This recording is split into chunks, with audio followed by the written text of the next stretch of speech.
Saya sebagai gembala saudara belum tahu kapan gereja ini bisa dibuka kembali, karena saya belum dapat kepastian dari pemerintah.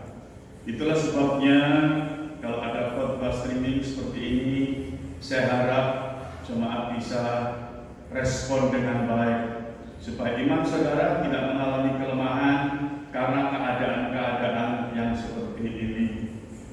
Itulah sebabnya saat ini saya kembali akan menyampaikan firman Tuhan dan saudara bisa meresponi dengan baik.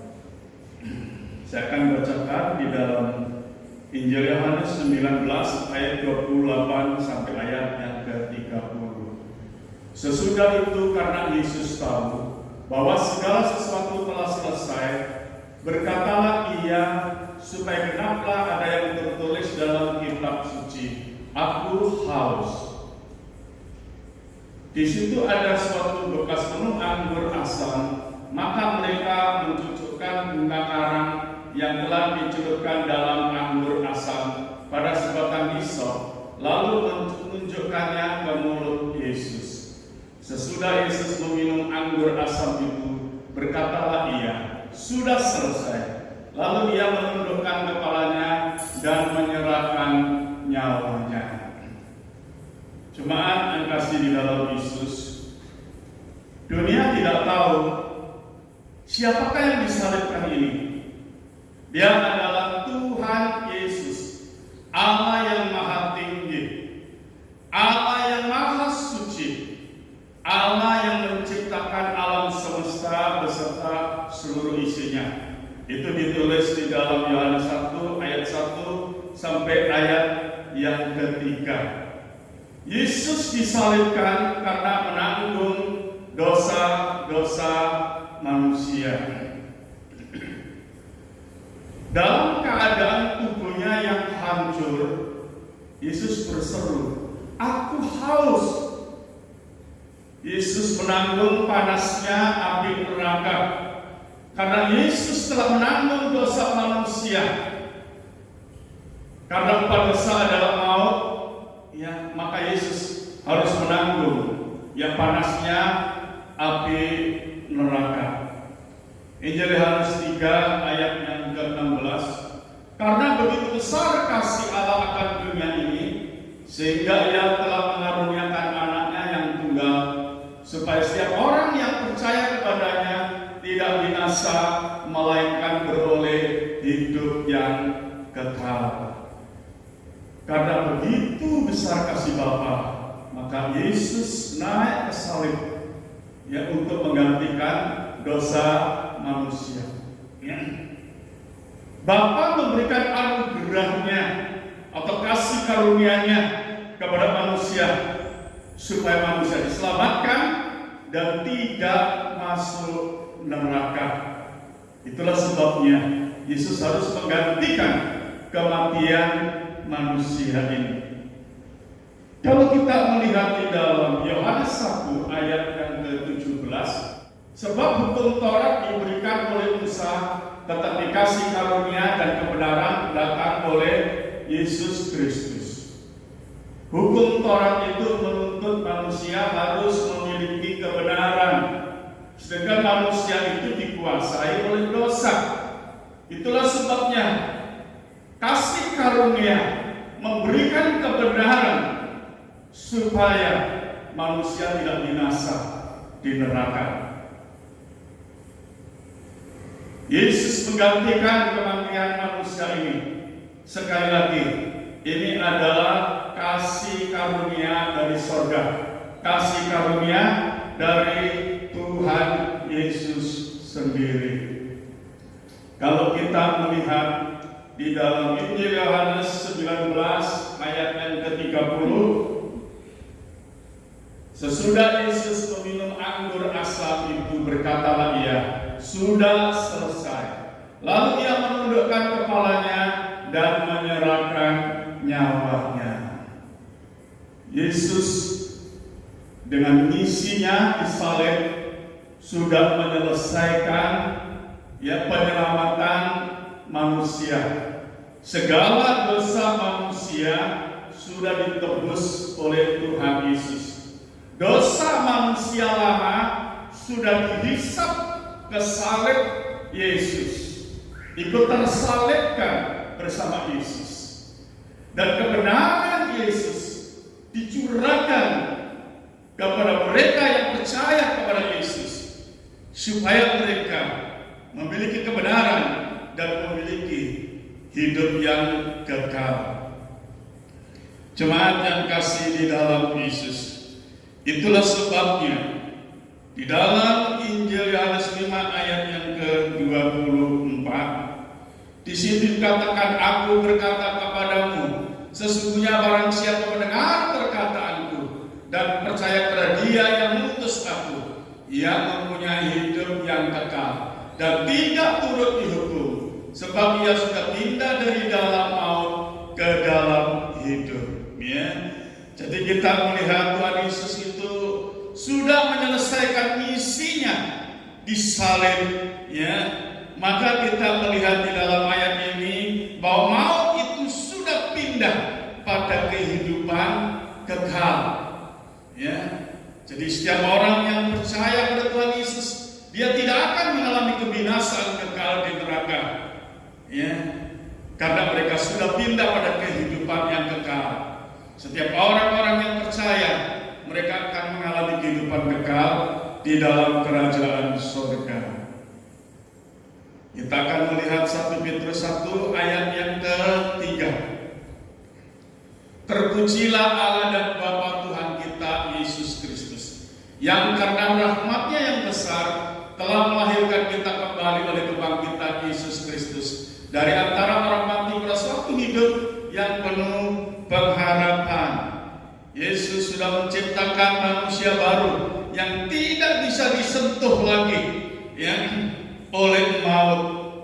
Hidup menjadi penuh pengharapan. Jemaat yang kasih di dalam Yesus, sebagai manusia baru, sekali lagi saudara tidak bisa disentuh lagi oleh maut. Dan tentu sebagai manusia baru, saudara tidak hidup di dalam daging, tapi saudara hidup di dalam roh, ya. Karena kita melihat, ya, hidup di dalam roh inilah, ya, yang sifatnya kekal, ya. Maut tidak berkuasa lagi.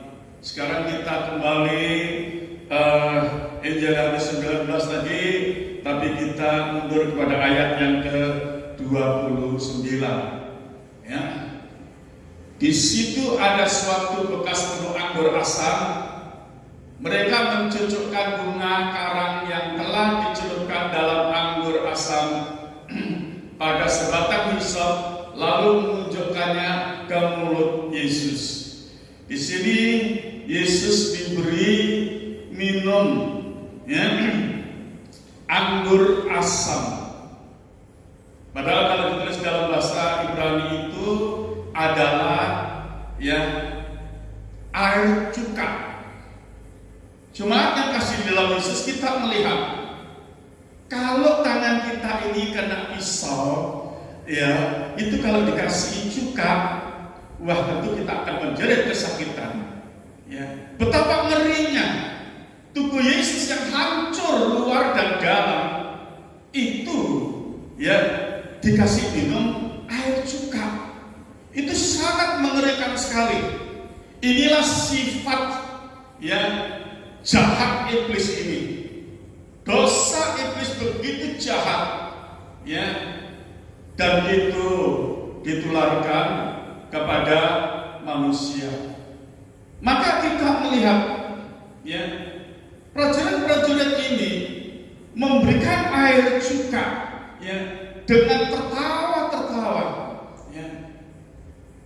Betapa mengerikan penderitaan Yesus. Padahal Yesus ini sedang mengerjakan keselamatan, ya, untuk mereka semua, termasuk untuk prajurit yang telah menyiksa Yesus ini. Tapi mereka tidak mengerti siapakah Yesus itu yang sebenarnya. Jemaat yang kasih di dalam Yesus, sampai hari ini manusia itu tidak memahami, ya, siapakah Yesus dan tentang kematian Yesus, mereka tidak memahami. Bahkan sampai ada orang yang menertawakan, Allahnya orang Kristen itu lemah, Allahnya orang Kristen itu bisa mati. Ya, jadi kematian Yesus itu dibuat candaan, dibuat bahan tertawaan. Ya, padahal memang Allah itu tidak bisa mati. Dia mengatakan Allah tidak mati. Allah memang tidak bisa mati. Coba kalau kita melihat Filipi 2 ayat yang ke-8. Dan di dalam keadaannya sebagai manusia, ia telah merendahkan dirinya dan taat sampai mati, bahkan sampai mati di kayu salib. Jadi dia mati dalam keadaan sebagai manusia, bukan sebagai Allah. Ya. Nah, itulah sebabnya dituliskan di dalam Injil Matius 27 ayat yang ke-46, dikatakan kira-kira jam 3 berserulah Yesus dengan suara nyaring, Eli Eli lama sabachthani, artinya Allahku Allahku mengapa engkau meninggalkan aku. Jemaat yang kasih di dalam Yesus, kalau ya, keilahian Yesus itu masih tetap tinggal bersama Yesus di salib, Yesus itu tidak bisa mati. Karena apa? Ada sesuatu yang ilahi dalam Yesus, yaitu Allah ya, yang ada di dalam Yesus. Maka keilahian Yesus itu keluar. Ya, maka manusia Yesus itu berkata, berseru, Eli Eli lama sabachthani, artinya Allahku Allahku mengapa engkau meninggalkan aku.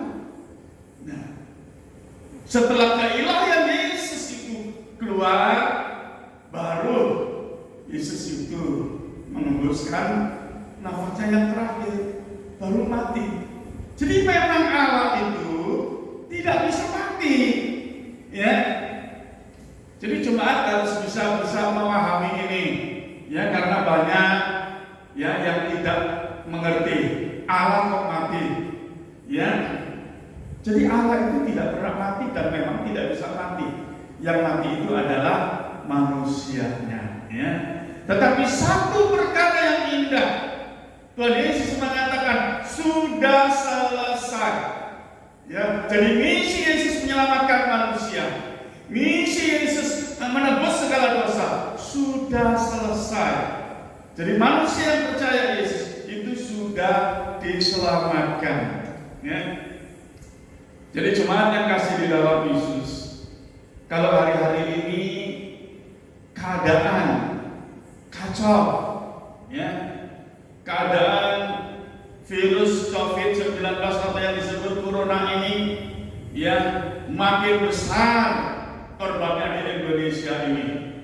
Sampai kapan dan sampai berapa kita tidak tahu. Ya, ini bisa mempengaruhi orang yang imannya lemah, bahkan bisa sangat menakutkan bagi orang-orang yang tidak beriman, yang tidak percaya kepada Tuhan Yesus. Tapi ingat, saudara sebagai anak-anak Allah, saudara mendapat kasih karunia dari Allah. Saudara tidak perlu merasa takut dan khawatir. Ya. Hendaklah saudara menjadi berkat bagi setiap orang, khususnya bagi anak-anak Tuhan yang dalam keadaan lemah. Jadilah berkat, ya, maka berkat Tuhan itu akan menjadi bagian saudara. Jadi jemaat yang kasih di dalam Yesus, jangan saudara kehilangan sukacita, jangan saudara kehilangan semangat, ya, karena keadaan-keadaan seperti ini. Ya, tetaplah bersukacita, tetaplah menjadi berkat, supaya nama Tuhan Yesus dimuliakan. Inilah tujuan Yesus naik ke salib, supaya dunia diselamatkan. Puji Tuhan, Tuhan Yesus memberkati saudara.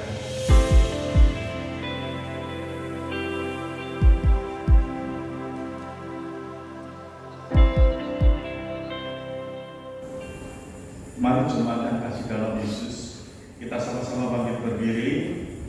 kita akan menerima perjamuan kudus.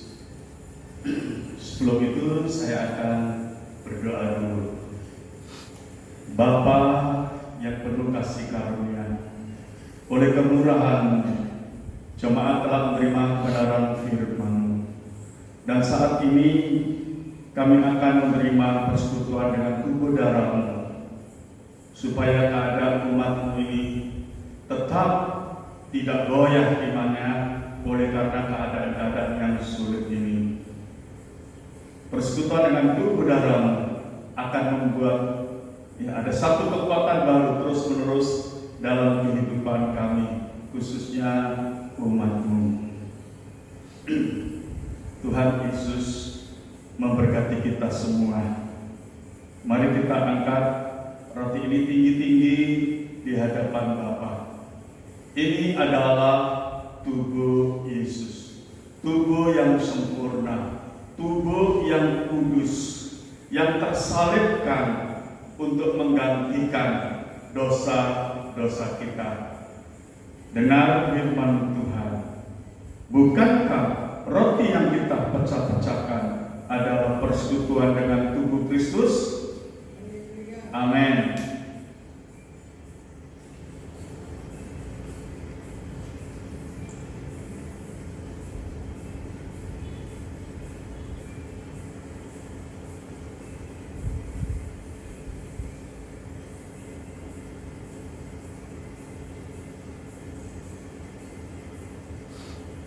Mari kita angkat cawan ini tinggi-tinggi di hadapan Bapa. Ini adalah darah Yesus, darah yang kudus, yang telah menguduskan dosa-dosa saudara, yang telah menguduskan hidup saudara. Sekarang kita dilayakkan bersekutu dengan darahnya, supaya hidup kita tetap kudus. Dengar bunyi firman Tuhan. Bukankah cawan pengucapan syukur yang atasnya kita ucapkan syukur adalah persekutuan dengan darah Kristus? Amin.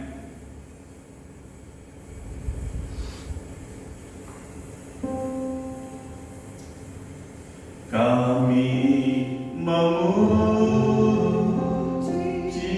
kebesaran-Mu,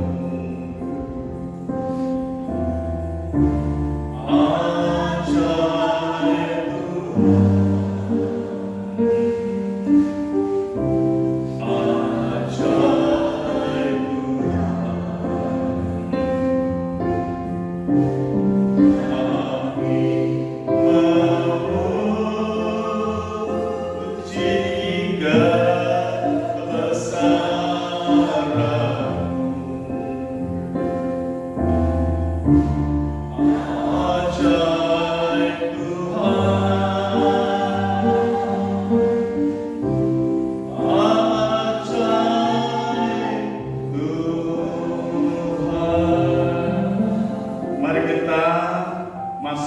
Tuhan, ajaib Bapa, di dalam nama Tuhan Yesus, dengan penuh rasa syukur dan terima kasih oleh anugerah-Mu, Tuhan Yesus kembali memberkati umat-Mu di tempat ini. Oleh kasih karunia-Mu, Engkau mati untuk menebus kematian kami. Engkau mati untuk menebus segala dosa-dosa kami. Terima kasih Bapa, terima kasih Tuhan Yesus. Kami juga sudah menerima persekutuan dengan tubuh darah-Mu. Ini merupakan satu kekuatan baru dalam kehidupan kami. Tuhan, terima kasih. Kami tidak akan merasa takut lagi oleh keadaan-keadaan dunia yang menakutkan. Kami sebagai anak-anak-Mu yang telah mendapat kasih karunia-Mu, kami akan teguh berdiri atas kebenaran firman-Mu. Syukur terima kasih ya Bapa. Semua jemaat Generation Permen, semuanya diberkati di dalam nama Tuhan Yesus Kristus. Amin. And His power sets me free. We live victorious.